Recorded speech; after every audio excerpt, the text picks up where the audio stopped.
an environment where it's just chaotic, your family becomes one of those. So my family was that kind of a family where we were just a laughing stock. If people wanted to make an example of a dysfunctional family, but you know. And because there were so many of us, in the morning when we go to school, they must put my gate in my house to go a bus station, like from a train or something. But my mother could not let any other kids who did not come and have a home, despite the fact that it was so difficult for her. But she still made sure that there were those kids who were taken care of. Just providing the roof and providing the love, and the rest, it would just happen. Between God and her dedication to help others, just things happen.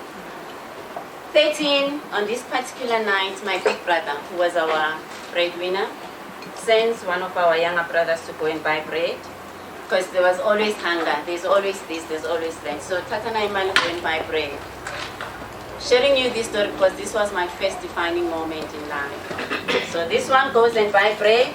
Around the corner, meet some guys, they're playing ama dice and they're gambling. He puts the money thinking he'll get more, and the money was chopped.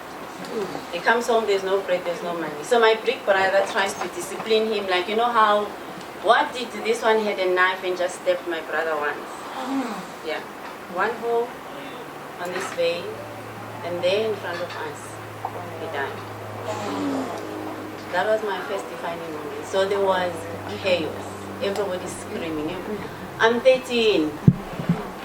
And I'm standing in the middle, and my brother, and the blood is like, it was like a tap. It's open like that. I had a sense that, oh, so is this why I was named Khanyi? So this is up to me now. It means I'm going to have to sort out this mess at 13. Nobody told me. Just upon myself, I decided this is up to me now. So anyway, chaos. Took us 2 to 3 weeks to bury my brother because there was no money. And those days in Soweto, when there was a funeral, the windows, they used to put ash to show that there's death. And for me, I took that as a shame that we were exposed, that we don't have money. Because every day you come from school, you are exposed. I'm thinking that was a defining moment for me, that from this day onwards, I understand what my role is. My mother has done everything that she could. And there was my brother. He couldn't, so it is up to me now. 2009. Everything that I've done in my life was focusing on making sure that my mother's life is better. And there she was on her deathbed. She was 84 and she had cancer. This was a woman who had suffered. A woman who had given all her life. And she said when she dies, she's not going to be in pain because she's done everything that God had asked her to do. And she couldn't understand. My mother never went to school, so she didn't understand what was cancer. We actually thought if you tell her, that's going to kill her. So my friend said to me, Khanyi, your whole life has been around your mother. How are you going to cope? And I decided I'm going to do something bigger than me. And that's I went to climb Mount Kilimanjaro. I climbed this mountain on a daily basis to try and live my mother's life. On a daily basis, to remind myself what it took for her to summit the mountains that she had to summit in her life. That was why I climbed Kilimanjaro. Running comrades and everything else came after my climbing. Because in life, there comes a time when you realize that when you think your goal is big and you reach your goal, actually you haven't. There's other goals that you still need to climb. So my talk is going to be based on what are the lessons from the mountains. What are the lessons from running? What are the lessons from my life that I'm hoping that you can use as part of your story on how you create a vision and how you sustain yourself? So last year, I went to climb the highest mountain in Europe. It's called Mount Elbrus. I have 13 children that I am a foster mother to. And these kids, they come from all sorts of difficult families. Like how my mother used to pick up her children. I decided I'm going to have 13. Because I come from a family of 18. So I needed to raise money for them to go to school. Half of my kids, by the way, are graduates today. Yeah. Who come from families, some of them are child-headed households, some of them are sleeping under the bridges in Doornfontein when I picked them up. So this was a mission for me and a friend of mine, Umezi. to go and raise funds for our kids. So you know in life when everything looks okay, but here you are young, you're all beautiful, there are careers ahead of you, and everything just seems to be fine. This was the day when we arrived. Mount Elbrus is in Russia at the border of Georgia. It's the second highest mountain after Kilimanjaro, so it's one of the 7 summits. So we get here, we're from Soweto, we're excited. You know South Africans, whenever we travel, wherever we land, we take over. Yeah. This was like the whole of Russia, but there are 2 girls who just landed. These are our hiking friends, and these guys are powerful sportsmen, people who have climbed serious mountains, they do Ironman, all kinds of sports. Mina no me sinje we right in there. We'll see how it goes. Day 1, it's a flat route, we start climbing. Then immediately the following day when we wake up, reality began to strike. But this is a mountain. So Mount Elbrus, there she sits, 5,684. She's surrounded by 100 other mountains around here. So from day 1, I was struggling. And these guys were all in front of me, and there I was right at the back. By the time they got to at the bottom of this mountain, she's here, I was right at the back. But I was not surprised because my whole life I've always been right at the back. If you consider how I grew up, there's no chance in life I would have thought I would stand in front of people like you based on my background. When I was writing my matric, the night before the matric, that was my second most defining moment in life. You need to know which moment stands out for you that makes you to come up with whatever vision that you think you have for yourself. Because a vision doesn't come from an empty space. For you to be able to sustain your vision and understand it, there needs to be a trigger. What is it that really keeps you focused? So, matric and at our school, you wouldn't write your exam if you had not paid your school fee. So, as usual, Khanyi was the last one. There was no money. It was 24 rands. Ladies, my mother could not afford that money. And I could see my whole future threatened. Anyway, we wake up 2 a.m. in the morning, so way to those days it was still safe, you could walk. She said, you know, let's go and go to one of my friends. Maybe they will give us the 24 rands. So as we're walking, we live in Dubai, we go to Mfulo Park. In the middle of the road, my mother trips and she falls. Now, my mother was very big. If you check me out nicely, I've got the potential. But when she tripped and fell, her whole skate went up. And there, underneath her dress, were the underwear, which was torn. And I was looking at this, I'm like, my mother never complained.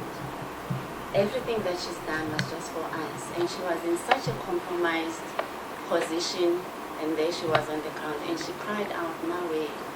And I said, you know, God, give me a chance that one day when my mother cries, I wanted to cry my name, and I need to be in a position where I can answer. So always I was aware at that moment how far behind than everybody. It's 2 a.m. in the morning.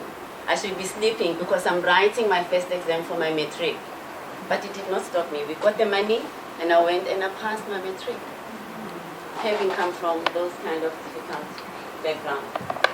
The following day on the mountain, now you are taught a certain techniques. You don't just climb a mountain based on Amirana, so I know what it takes to run. You use different muscles. You use different tools. If you can see, we're wearing different shoes, we're holding our sticks, and this was a day where you needed to take a step back and learn from somebody. Because at every given point in life, there's an opportunity to learn. But how teachable are you? How ready are you to receive new information? And how do you understand that you can't take it for granted? That because I've been on Mount Kilimanjaro, I've done all these marathons, I can actually do this mountain. So this biggest lesson for me on our day when we actually stepped on the snow was, what is it going to take? And how do I prepare myself differently? And who's around me? And who's coaching me? Who's giving me an opportunity to understand what is it going to take to climb this mountain. So as you think about your vision, you need to understand who you're surrounded with. As you think about your vision, you need to understand what is it that I need to learn differently. Because everything else that maybe you have been taught up to now, all the techniques that you have at this point, maybe you need to add one more because there's always an opportunity to learn. And there we were. The third day of our climb, this is the top of the mountain. This picture says to me, you know, the mountain is so vast. The opportunities in our lives are so huge, and so are the challenges. But where do you actually focus? So you can see the top, and if you see, we're actually going zigzag. We don't just say, oh, there's the top of the mountain. Okay, so let's go. We climb it. It's called pole pole. It's a step where Swahili, slowly, pole pole. You take one step, and you breathe twice. Literally. Sometimes for 10 hours, sometimes 17 hours. Because that's where you are going in one day. And then you zigzag, you stop, and then you zigzag, whilst you continuously looking at what is my vision and how am I going to get there. Sometimes don't rush through your visions, ladies. Sometimes take the step and zigzag. You know, I want to be the CEO, but I'm going to go to school. I want to be the best mother, but I'm going to take my time and be ready to do that. I want to climb, but I'm going to. How many people do you know who have rushed and gotten to the top? And today, you can't even mention their names. How many doctors do you know, Dr. So-and-so, and then at the end of the day, they're exposed. They never even went to school because they rushed to the top. So take your time. Pole pole. Take your time. Zigzag. There's a reason why it is important to take. How do you spell pole pole? Pole. P-O-L-E-P-O. Pole pole. Okay. The whole doctor doesn't know pole pole. This, ladies, was our day number 4. Now, when you climb the mountain, you acclimatize. You go up 3,000 meters. You go down. We sleep at 2,000 meters. You go up 4,000 meters. You sleep lower at 3,000 meters. And then you go up and down. Sometimes in life, that's what happens. Sometimes there are those moments where you're so high up there, everything is going okay. And it is okay to be in a good position, but again, to go down and learn the basics again.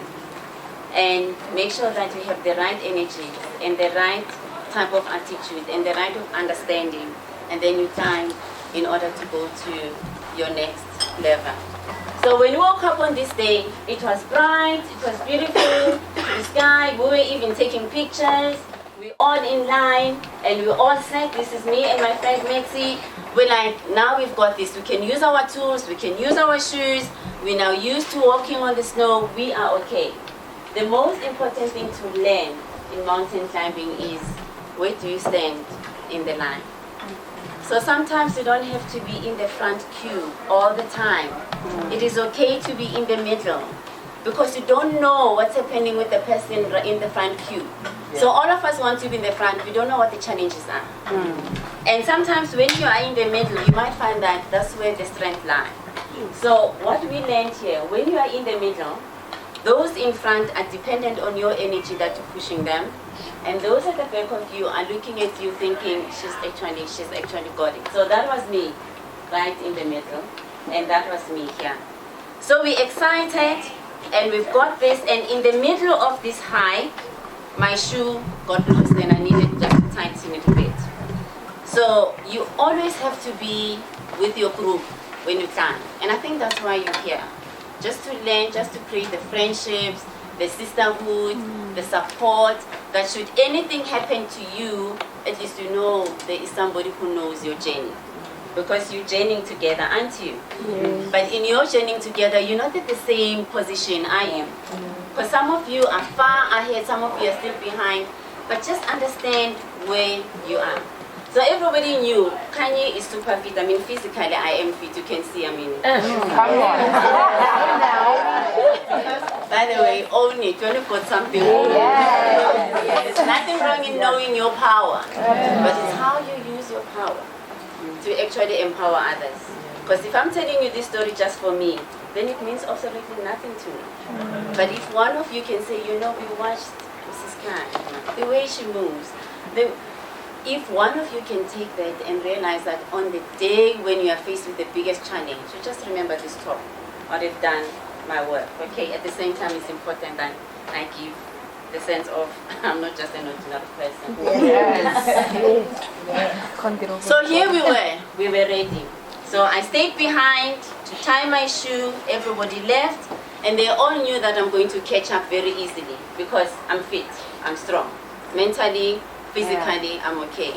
So once I was standing behind tying my shoe, the next second when I stood up, I thought I had gone blind. I was caught in the middle of a snowstorm and this thing was moving. So immediately, when you're in a snowstorm, you get confused. Now on this mountain, in every climbing season, over 6, 7 or 8 people die. It's a very technical mountain, and this wall is called the Wall of Remembrance. This whole heap is made out of stones that people have put there for their family members who have never been found. So there I was, completely on my own, confused and lost. Now, one of the instructions on mountain climbing is just follow the path. One of the instructions, even if you get lost, don't rush, pole, slowly. I panicked. I forgot. I'm like, I am going to die, and I could see my stone being put on the wall immediately. And you know, when we run Comrades Marathon, Comrades is like 90 kilometers. How many runners here? Comrades? I will not comrades.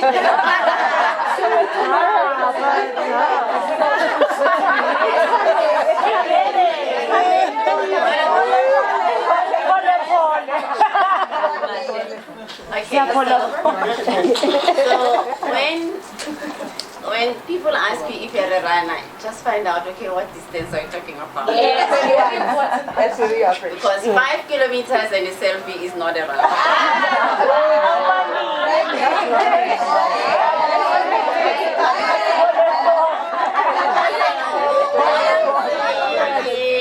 You can do 10, you can do 15, you can do 21, but again, start slowly. Everybody, ladies, it's not a secret, I can tell you now, you can run a 42. You can, in fact, this morning before coming here, I was training a group of our neighbors and I taught them, all you run, you know, in this life that you can finish Comrades 12 hours. Yeah. This pace. It's about pacing yourself in life.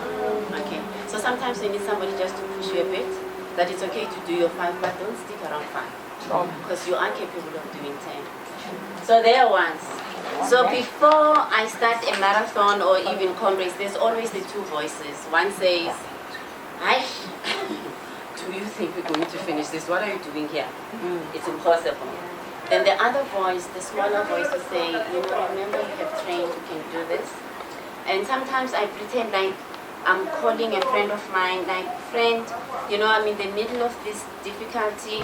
I don't think," and then I would hear my friend say, "Khanyi, you've done more than this before. Just pick yourself up and you can go." Sometimes I'll pretend I'm phoning my boss because I always use my mind to tell me how possible it is. Because it's your mind that prevents you, by the way, from achieving anything that you can in life. I pretend I'm phoning my boss and I know what he would say, he would encourage me.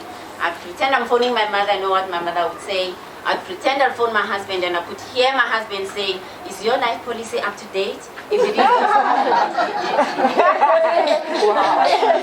And normally that wakes me up. I'm like, this guy, if he thinks I'm going to die now. Where's that finish line? Mount Everest, that couldn't happen. I try to think of the songs that we sing when we run. to encourage each other. All those tricks, who do I have? That when you tell yourself easy, you can do easy, and then before, you've survived Soweto. Who comes out of Soweto alive? Sure. So you come from that kind of family, you're a graduate, an architect. How many black women architects during apartheid time have actually, so Khanyi, Mount Elbrus was like, not here. It was darker and darker and darker. So I started panicking. I started rushing. And one of the things on the mountain, when you are confused, you can actually leave the path. And this mountain, because it's glacier, it's ice, and some of the ice, because of climate change, is reality, ladies, it's actually dissipating. So there's ice where it's actually loose, and it's a crevice and it's cracks, and you fall in there, you'll never be found. So that's how people have disappeared. So all of that, I was so conscious of the danger and the risk that my life was in. But I continued, screaming, Metsi, Vladimir, calling my coach and a friend, and there was no sound. It was just me and my feet. And I'm now climbing, and I'm running. At some point, they found some rocks, and they were sitting there. I think it was about an hour or so, and then I screamed out, Metsi. Then I could hear a voice over here. Yeah. So, then I started walking towards where they were sitting, and I found them. I said, my friend, I almost died. On the mountain. Sat down.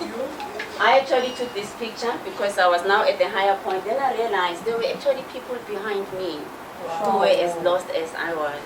And these are our guys, those top achievers, sports people. So I'm sitting next to me, so I'm like, so I'm better than them. I even took a picture, and then I felt so at peace.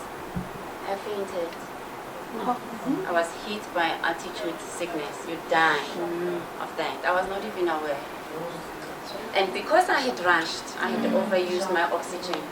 Because I had panicked, my whole body, at that moment when I thought I was okay, it shut out. And literally, Meti says, I could have hit my head on a rock. You can see there are rocks there. Fortunately, it was just on the snow. I was out for minutes, and they tried to resuscitate me. So, there's a reason, ladies, why it's polypolia. There's a reason why you need to understand what the instruction is. There's a reason why at the point when it is so difficult, you can't cut corners. You can't start rushing. Some of the things that you need to do in developing your own vision, you need to stick to what is the path. Otherwise, if you fall off your path, there are so many crevices. And when you think you've actually now cut the corners, you're actually there, and you look back, you laugh at somebody, then you faint. That's exactly what happened to me. That when you think you've actually made it, actually you haven't made it. So anyway, the way I came to, this guy, Vladimir, was our Russian guide. I mean, he's very strict, has been climbing this mountain, has summited over 70 times. He's a scientist. He understands, and he put something under my nose, and whatever it was, I was able to, the oxygen brought into my brain, and I was able to.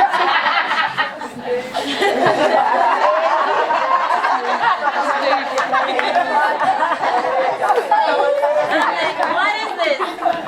And then he gives me something to drink. Drink this. I'm still like, is it 100%? He says, I mean, his eyes were so cold, his voice was so stench. He just changed his old. He said, I said, drink this. So I took, and I drink whatever they see. I mean, people from Russia, you can't trust Russians. You can just die when you are still alive. So I took that thing. I was much more stronger. We just needed to do 200 more meters to get to the point where we needed to acclimatize. And then he decided that everybody's going to go down. Now you are with people who are very competitive. It's only 200 meters. We just need, and then there is Khanyi, and she is fainting. And now Vladimir says, everybody down. So I'm trying to negotiate. I'm like, I got this. I even said, Mr. Vladimir, you know. He says, down. So there are moments in life where you need to take that executive decision. And that moment, I was not popular, and he was not popular. So in terms of vision, ladies, there are times when your vision will make sure that everybody else around you has to toe the line with where you are going, by the way. And if you're not strong enough in understanding that, you will waver and fall by the wayside. So how courageous are you in really knowing what it is that you need to do and how you're going to get there? So anyway, there I was with my tail between my legs. So we're going down and everybody goes down. The following morning, we were now taught how we're going to be summiting, because now it's our 5th day on the mountain. We're now closer to the top. Now it's a different technique altogether. Plus me now, I have fainted, so everybody's eyes are on me. I'm looking like that dodgy girl who's going to compromise, you know, fragile, and you are a diva and everything. And I was quiet the whole time, because I now knew that everything that I have put into this hike, into this climb, was at risk. The money that I had promised my children, it might not happen. Because I was raising funds as I was climbing. Dr. Lulu was one of those people who were supporting us. I knew their expectation was not high, but the reality of me summiting and the threat of that not happening was so real after my fainting. So here was another technique. You literally have to throw yourself on the ground, fall and roll on the snow, dig with an ice pick. You are taught so many techniques that when you're thinking, but this thing, why am I here? Because this is a white people's thing. It's got nothing to do with me. But then you realize that you need to do extraordinary things for you to be able to get to that point. So here we are taught it's about harnessing. You have a rope as a climber, where they put around your waistline, and then another rope for the next climber, so that all of you, at some point, should one of you fall, because they're ready to falling on the mountain. What I need to do is to throw myself down. This is the ice pick I dig, and make sure that you don't fall off the mountain. So I'm the one who's going to hold you. And then all of us, when we see that there's one climber who's falling, we all have to do the same thing. You dig with your ice pick and make sure that you prevent your fellow climber from going down. How many of you women know somebody who's gone down and we step on the side because we're quite heavy for them to go all the way down because we want to go over there? How many marriages and relationships is broken down because somebody's waiting for that marriage? How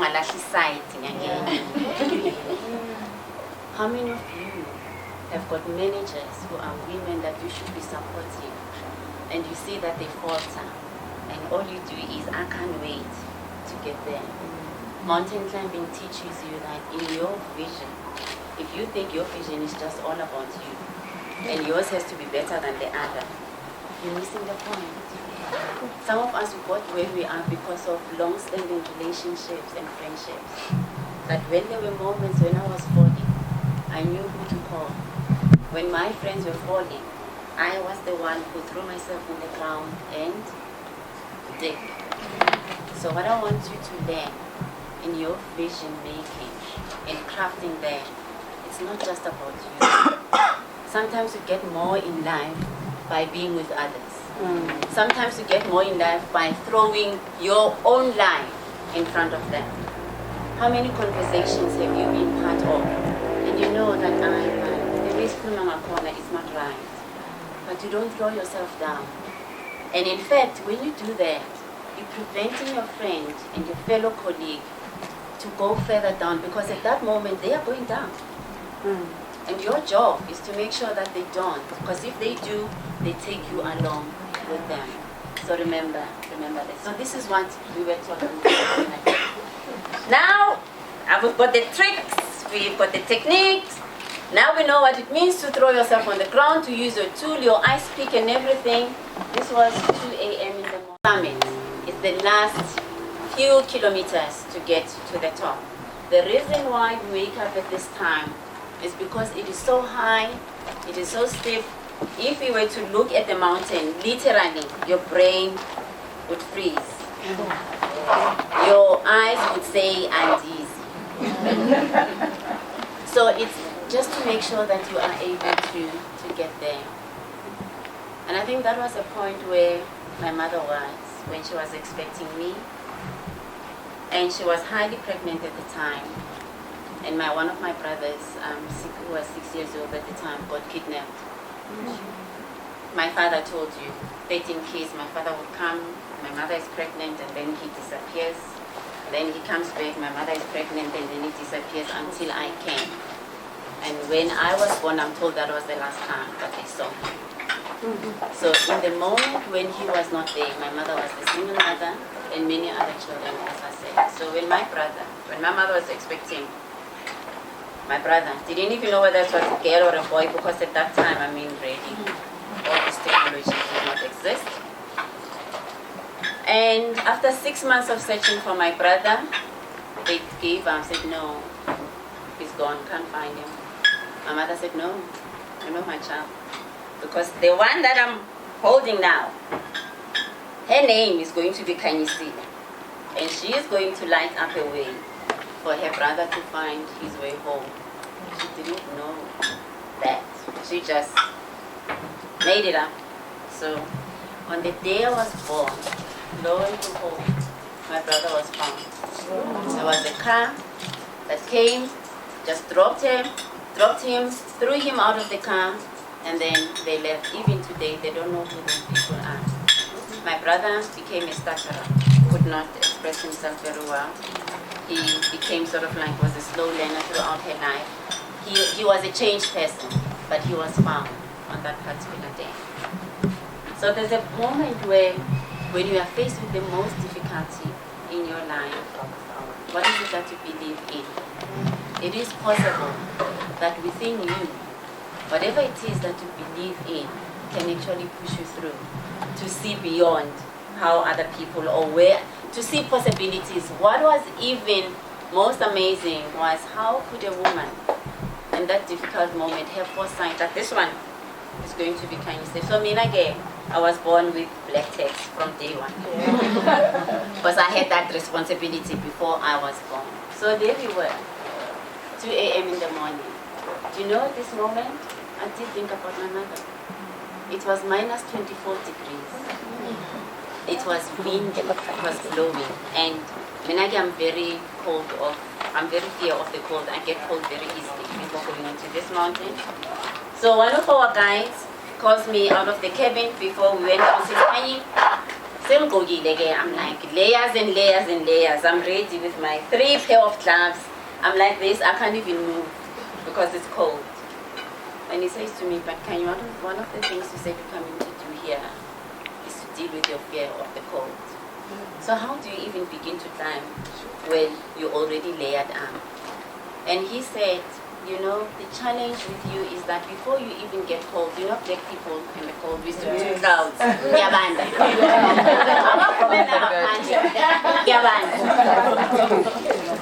He said to me, it's so mental. He said, Khanyi, you need to be comfortable being uncomfortable. So take it off. Take off the layers. And one layer after another until one layer. He said, come up, stand in the cold, stand in the snow, feel the snow on your skin. Feel cold, and then decide what you are going to do.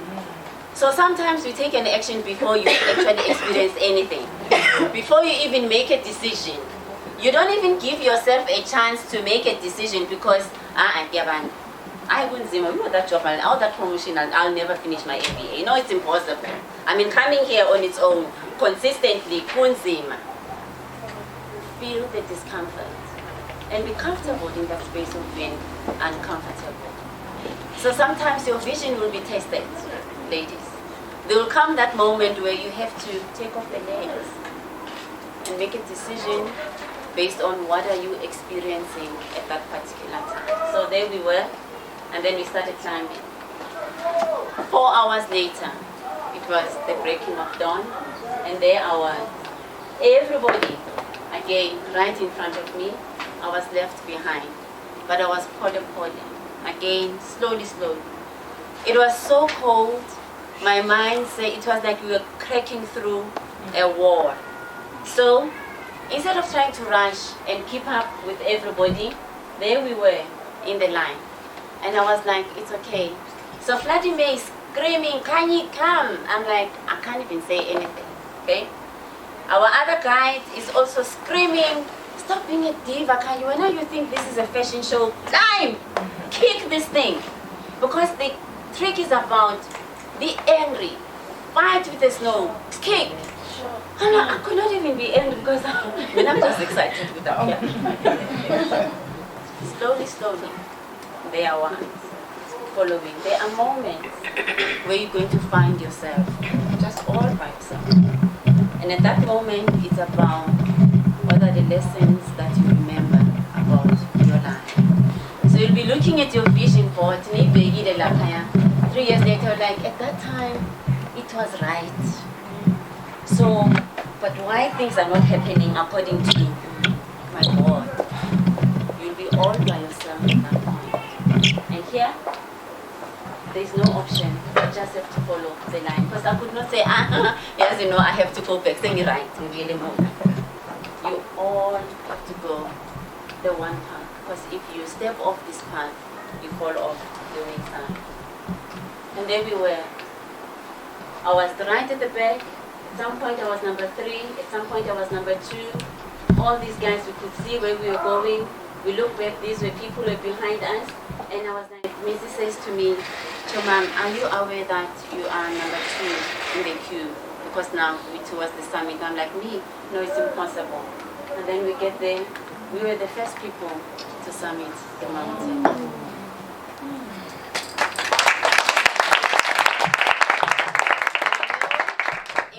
Climbing.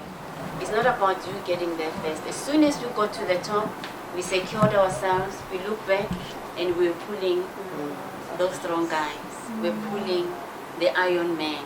We're pulling all those people who are experienced. It was me in front, Maisie holding me, literally pulling people to the summit.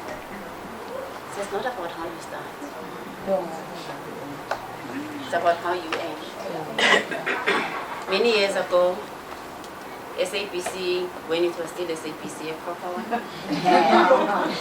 they were running a program, Women on the Move. I think Lulu was part of those women. Remember, the born women of the move. And then every Monday they will interview women who are seen to be doing extraordinary things, interesting lives. I was one of the first women, including the construction industry, giving voice. And they were like, this is interesting. I worked in the factories, I was in the brick industry, I was designing. So that's why I ended up being on that program, okay? By the end of the year, then they decided that the nation must choose whose story was inspiring, who's the woman of the year, who's the Lubone woman of the year. And? Yes. And you know, when I was receiving the award, on that particular day, again, the first person on my mind was my mother. But all of this, just me being recognized on that stage, it was really because of all the hard work that she had done. It was the same moment when we got here. So now everybody was screaming, oh, Vladimir, proud of me. Yo, Khanyi, pull them, you're doing well. You are strong. And in all that noise, in all that celebration, you know, I had an urge to make a call, you know, me and my imaginary boss. God, and I could hear God say, yes, Khanyi. I'm like, Father, I just want to thank you. And I could hear him say, Khanyi, I have no doubt. You're my child after all. I was like, God says, yes, can you do something for me? I could hear him say, oh, no, anything. Especially now that you've done this. I'll do anything it that you want? And all I wanted God to do for me, I said, can you tell my mother, can you just let her know that her daughter, the last born, Khanyi, is standing on top of Europe at this point. And I could hear God saying, your mother knows Khanyi. She was part of this journey. And I could hear God say to me, now go and tell others that each and every one of us, all of you, there is an opportunity where you can climb your own mountains. It doesn't have to be Elbrus. It doesn't have to be Comrades Marathon. Whatever it is that your vision is, where you see yourself, if you think there's a mountain in front of you, I want you to use my story and understand that you can. When I was receiving that award, remember I told you my home was a laughing stock? That everybody used to look at us and say, that family. National television, there was giving a speech, and the first person I mentioned was my mother. And I stand in front of you today knowing that everything that she had hoped for and everything that she had planned about this Khanyi city, the kind of jobs that I do, I stand in front of the United Nations ladies and talk to countries, to kings and queens, and tell them about kids coming from Soweto, that it is possible, and it is possible to have a vision, and may I ask that make sure that your vision is based on these principles and you stay. Okay. So what are the rules? What is your promise to yourself? How do you prepare? Mountain climbing is all about preparation. Mountain climbing is all about how you bring yourself there. Number two, understanding what are you up against. We were up against the elements of the weather, up against the strongest guys, but you could see at the end where we ended up. What are the new lessons that you need to learn? How prepared are you to take a step back and learn something new? When things change, ladies, where does your power come from? Who do you call? Who do you have? Who's supporting you? Who is that one person that when you call 2 a.m., you are sure they're going to pick up the call and they're going to tell you the right things, by the way. And then it's not how you start. You saw my journey from 13 children down there. Okay. I'm currently doing another degree, by the way. I'm about to finish it in psychology. Yes, that's so. So in one of our classes, one of the lessons we were taught, coach, they give us a list of questions, 29. You answer 0 or 1. When you were 16 years old, did your family celebrate your birthday? Either 0 or 1, meaning it was 0. Okay? Have you ever been exposed to violence in your life? 1. When you were 18, did you get a gift from your father? 0. So those kind of things. Okay? So this young child, because I'm very old, you can imagine at school, she's sitting next to me and she says to me, no, Mama Khanyi, I think you're completing this thing wrong. Because the scale of your numbers, it doesn't look right. She says, and she was a white African, educator, Fred, I think she's doing it wrong. Okay, Fred says, okay, class, let's start again. Khanyi, please listen to the instruction. Okay, it's a 0 and it's a 1. You know? She said, okay, let me finish mine. I'm going to help you with yours. I'm like, thank you, child. By the time you get to halfway, she began to realize what was happening here. This child cried. She cried. She said, is this real? I'm like, that's me. So anyway, and then we give our results. She takes my results. So Fred says, okay, we all come stand in the line. Those of you who are -1. Those of you +2 at the back, that's me. No, +3. Anybody +14, +29. Everybody in that class was far ahead of me. It was quiet for a second when people realized. Because in class, when we do assignments, my life and the things that I do, I'm actually #1. I'm such an inspiration, everybody says that. Everybody looks up to Mama Khanyi. Everybody comes to me for advice. Suddenly, they realize where I started. Even for me, that moment was such a moment of just being aware. Fred says to me, Khanyi, do you see what has happened to you? And do you acknowledge that girl? Because sometimes you just rush through life. Yeah. You don't take time, you don't take stock and realize that the starting line, we are not all starting. And that matters in life. Because sometimes when you compare ourselves, and sometimes it's okay because people inspire us. Yeah. But understand where you are starting. Some of you may be plus 29. Some of you may be minus. Some of you may be 0. So these are my kids when I met them. Very young and all sorts of different lives. And these are my kids today.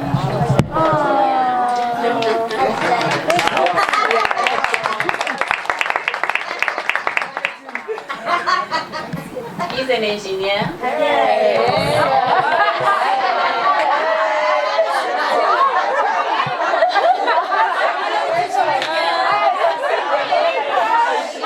Teaching these girls.